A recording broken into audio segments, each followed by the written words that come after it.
again to my YouTube channel Versatile Kitchen. I'm your host Sonika. Today I'll be making 5 different shakes. So without any further delay, let's dive into the recipe.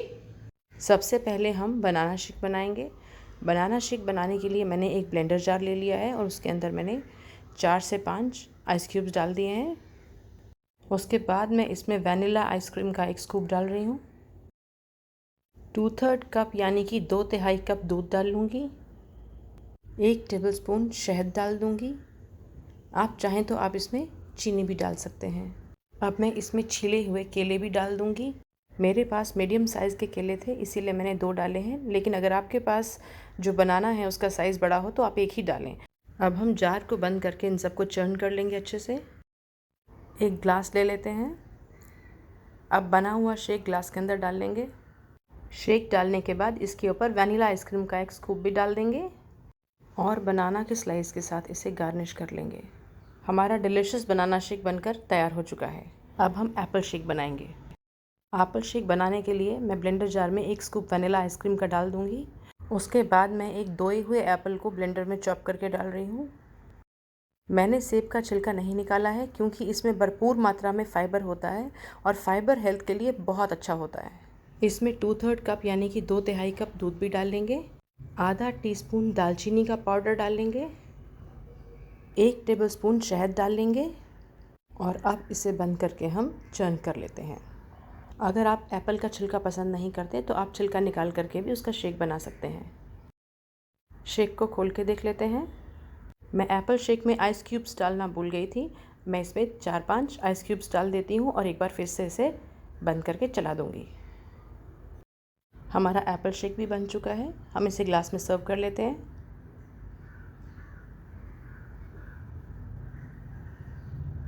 Apple shake के ऊपर भी हम vanilla ice cream का एक scoop डाल लेंगे और इसे 1 चुटकी सिनेमन के साथ यानी कि दालचीनी के साथ गार्निश कर लेंगे।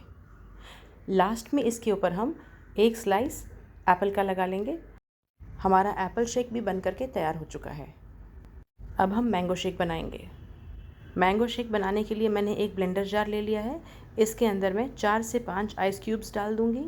उसके बाद मैं इसके अंदर वनीला आइसक्रीम का एक स्कूप भी डाल दूँगी। 2/3 कप दूध डाल लूँगी मैं इसके अंदर यानी कि 2/3 कप।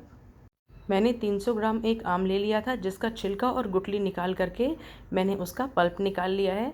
मैं सारा पल्प इसके अंदर डाल लूँगी। इसमें मैं 1 टेबलस्पून शहद भी ऐड कर लूँगी। अब हम इसे भी बंद करके चर्न कर लेते हैं।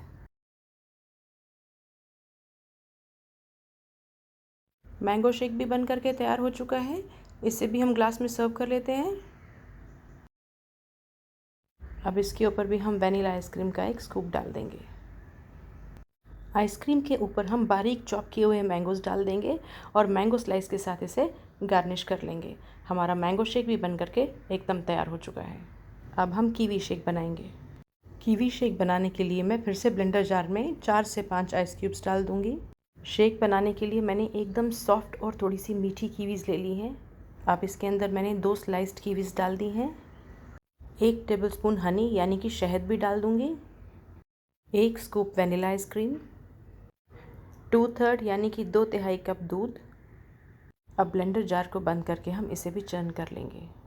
मैंने इन शेक्स में शहद का इस्तेमाल किया है। आप चाहें तो 1 टेबलस्पून शहद की जगह आप 1 टेबलस्पून चीनी का भी इस्तेमाल कर सकते हैं। हमारा कीवी शेक भी बन करके तैयार हो चुका है। अब हम इसे भी ग्लास में सर्व कर लेते हैं। याद रहे हमें कीवी शेक के लिए नरम कीवी ही लेनी है। हमें टाइट कीवी का इस्तेमाल बिल्कुल नहीं करना है क्योंकि टाइट कीवी थोड़ी सी खट्टी होती है।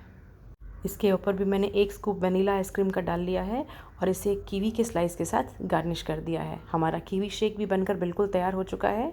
अब हम स्ट्रॉबेरी शेक बनाएंगे। अब पहले ही की तरह मैंने फिर से एक ब्लेंडर जार ले लिया है। इसमें मैं 4 से 5 आइस क्यूब्स डाल रही हूँ। इसके बाद मैं इसमें 4 स्ट्रॉबेरीज़ डाल दूँगी। स्ट्रॉबेरीज़ डालने के बाद मैं इसमें 1 स्कूप वनीला आइसक्रीम का भी डाल दूँगी। इतनी देर बाहर रहने से अब आइसक्रीम भी मेल्ट होना शुरू हो गई है। इसके बाद मैंने इसके अंदर 2/3 कप दूध और 1 टेबलस्पून शहद भी डाल दिया है। अब जार को बंद करने के बाद शेक को चर्न कर लेते हैं। मैंने जो स्ट्रॉबेरीज़ ली हैं वो मीडियम साइज़ से थोड़ी सी बड़ी हैं, इसीलिए मैं 4 ही डाल रही हूँ। अगर आपकी स्ट्रॉबेरीज़ का साइज़ छोटा है तो आप 6 स्ट्रॉबेरीज़ डाल लीजिए। शेक बन चुका है, अब हम इसे भी सर्व कर लेते हैं।